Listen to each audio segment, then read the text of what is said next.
Hey, I wanted to do a quick little mini lesson on something called electron configurations.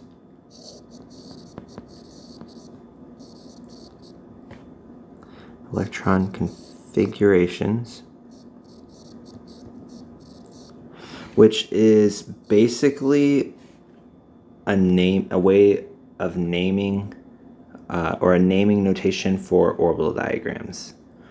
And I'll draw a little key on how we'll do these. So, for example, every single element is always going to start with 1s. So when we did our orbital diagrams, the first box we always draw is 1s. So just as an example, when we're doing electron configurations, we could start with, we'll always end up starting with 1s. And you're going to write in the energy level here, which is the number. So we'll label this as energy level.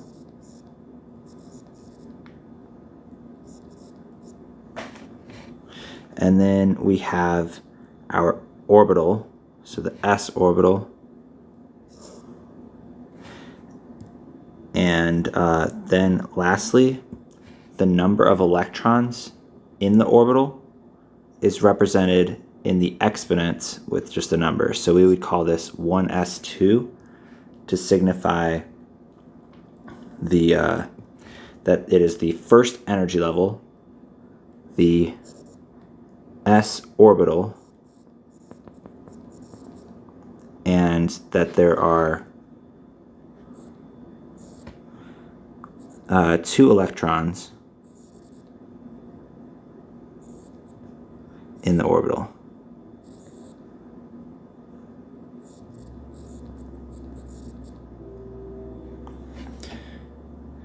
So this would signify, this would correspond to an orbital diagram. If we were just doing 1s2 only, we would be talking about helium here, and it would be signified by an orbital diagram that looks like this. I'm just going to write E for energy since we're kind of small. And it would just have a single box called 1s, and we would have our 2 electrons inside of there. I will do some more examples on the next page here in just a second. Some ways that some teachers and some people find it really helpful to use this diagram right here as a way to remember the order that you fill in the electrons. So if you have all of your s orbitals in one column and then your p orbitals d and f, then you're going to fill them in order of the direction of the arrows here. So 1s, and then 2s, then 2p, then 3s, then 3p, 4s, 3d, 4p, 5s, 4d, 5p, 6s, etc. But personally, I never use this, and you are more than welcome to use it if that is helpful for you. But personally, I find that if I just use the periodic table tells me everything that I need. So I'm just always going to fill in left to right on the periodic table, left to right, etc. And the periodic table always tells me the order that I'm filling in. So I'm filling in always from left to right. So let's do another example of electron configurations, keeping in mind that we're always going to be, the number represents the energy level, the letter represents the orbital, and the new thing is this number in the exponent. That is going to represent the number of electrons in the orbital, or if we're comparing it to an orbital diagram here, it's going to be the number of arrows in the box. So let's do some other examples here. So let's try an example, fluorine. Let's try that. Let's try this right here, fluorine. All right, so I'm going to try the electron configuration for fluorine.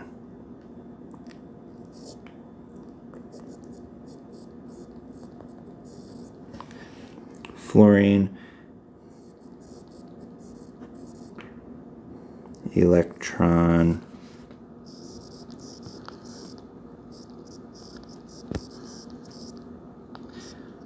fluorine electron configuration. And so we're going to start checking off where we're at on the periodic table, just as we've always been doing with the orbital diagrams.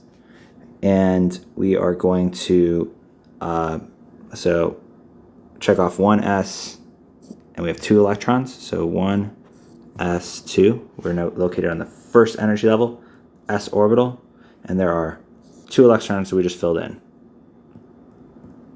Next, we're not at fluorine yet, so we're going to keep going. So now we're on the second energy level, s column, and we need to fill in these 2 electrons. So let's do that. So 2s2. We're going to keep moving from left to right. And now I'm going to start filling in the second energy level, p orbital. So 2p, and we're going to count how many electrons we need. 1, 2, 3, 4, 5. So 5 electrons there. It might be helpful for me to show what it looks like. Oops. What it looks like side by side in orbital diagram. And instead of taking a whole bunch of time and drawing some new orbital diagrams, I'm just going to scroll up to some previous examples and write in the electron configuration for them. So let's scroll up to the first example that we did right here. We had oxygen. So feel free to pause the video and try it yourself, but I'll go ahead and do it right now. So I've got oxygen, and I have, first we're going to fill in, we filled in the 1s. So here we have 1s filled in with 2 electrons. So we're going to write 1s2.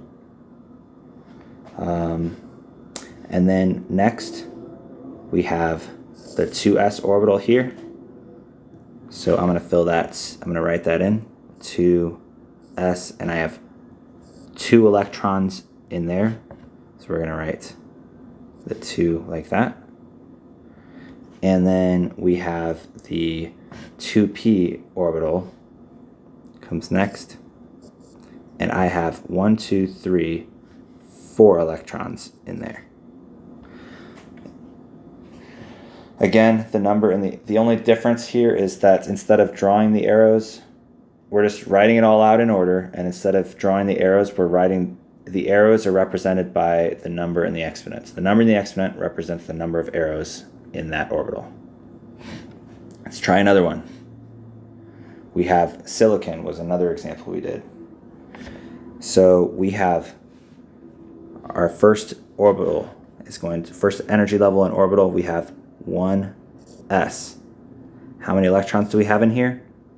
We have 2 electrons in there. Next, we have 2s. How many electrons do we have in there? We have 2 electrons. So 2s with 2 electrons. Next, we have 2p. 2p. And I have 6 electrons in there. So we're writing a 6 in the exponent.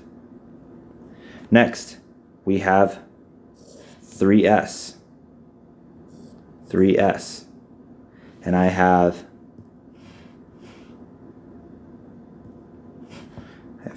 3s. And I have 2 electrons in there.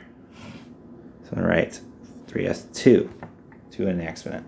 Then lastly, I have 3p. And so 3p. And I have 2 electrons in there. We can count, follow along where we're at on the periodic table.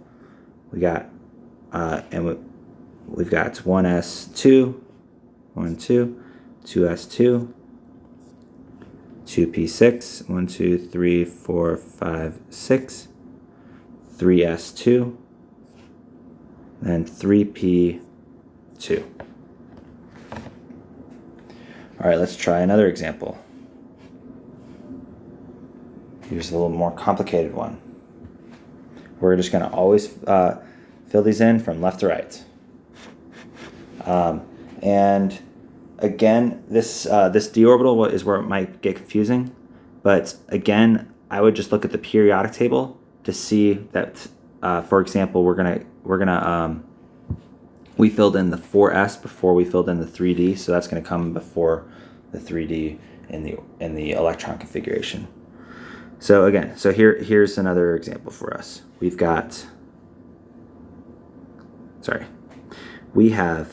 1s2, because there's 2 electrons, 2s2, 2 electrons in there, 2p has 6 electrons, 3s2, 3p6, and then, so that means we're right here,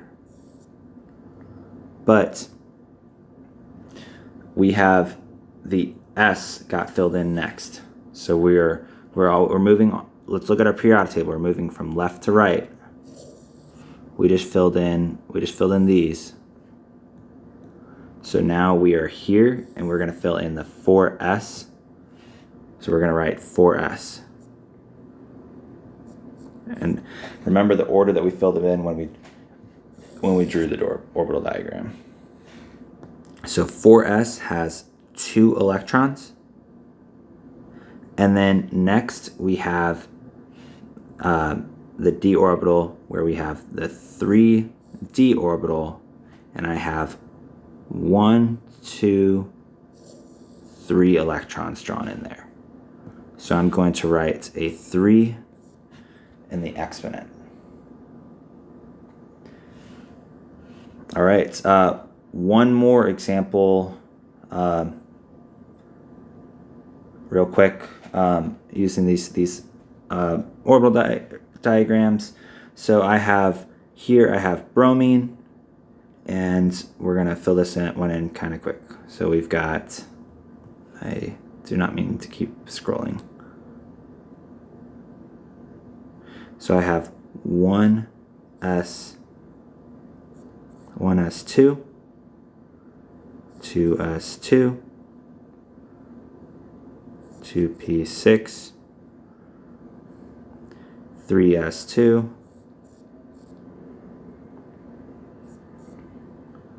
3p6. The 4s got filled in before the 3d. Don't forget that we filled in 4s first. And if it's helpful, just look back at your periodic table. We are moving from left to right. We are right here. We need to fill in these two before this gets filled in. We're always moving from left to right. So 3p6, we have 4s2, and then we get to 3d10, and then I'm running out of room, but 4s2, and then lastly, so we're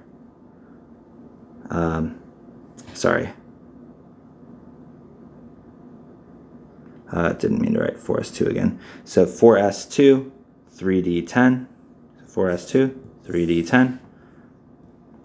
Moving from left to right, 4s2, 3d10. Then lastly, we are on the 4th energy level and the p orbital, and we're going to write 4p5. So 1s2, 2s2, 2p6, 3s2, 3p6, 4s2, 3d10, 4p5. All right, we can try one more example here without the orbital diagram as reference. We can just use the periodic table only. And let's try a hard one. Grab my highlighter. Let's try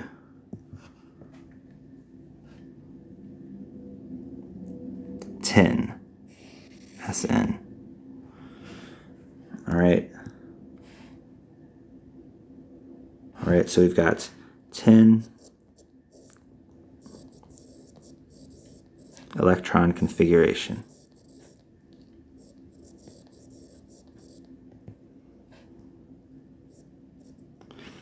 All right. Hopefully I got enough room. We're always going to start with 1s, 1s2. I'll do it in a different color so their check mark boxes are a different color. All right, I've got 1s2 filled in both of these, 1s2. Next, after 1s always comes 2s. 2s, and I just check marked 2 boxes because I got 2 electrons that are going in there. Next, we have 2p6.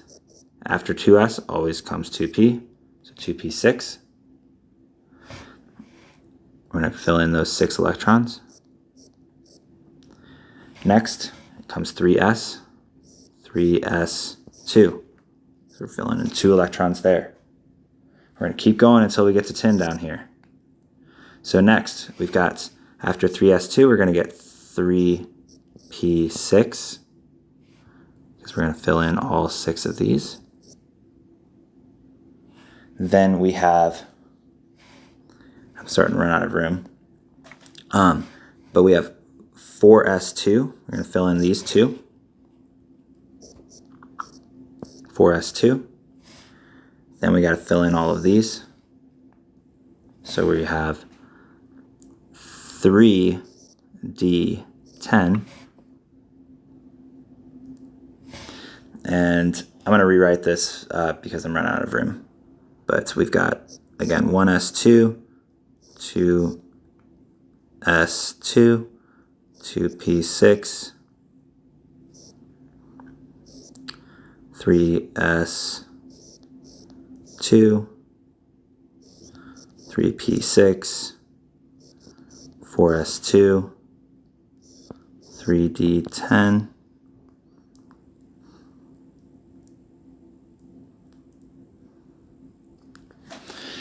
all right, and then that puts us right here.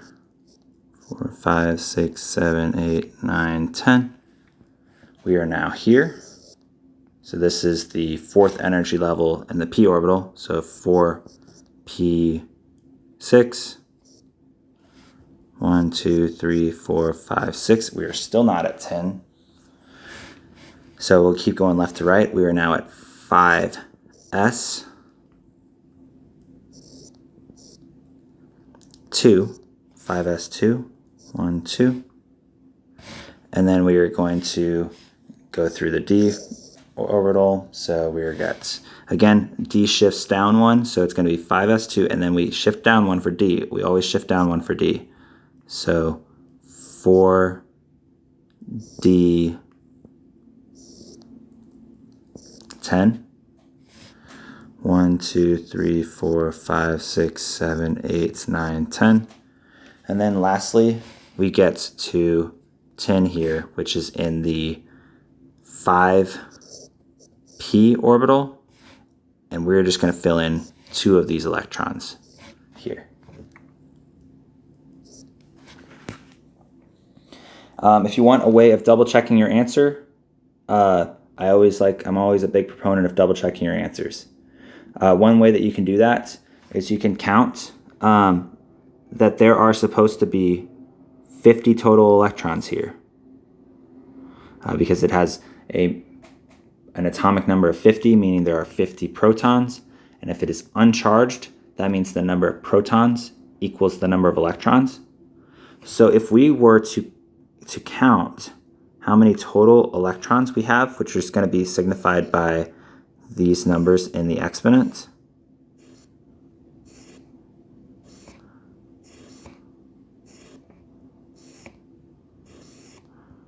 So if we were to count all of those, add those all up,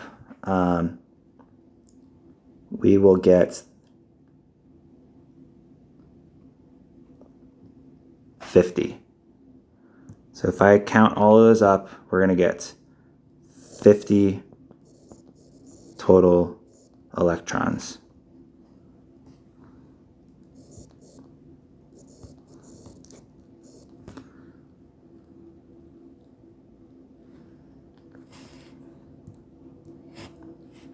So we'll get 50 total electrons.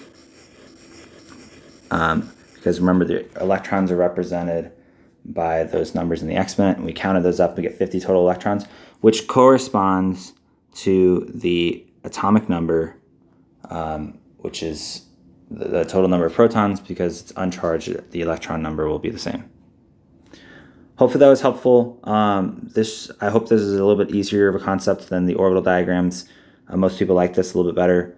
If you're having trouble, I did go through this a little bit fast, feel free to reach out. But hopefully that was helpful.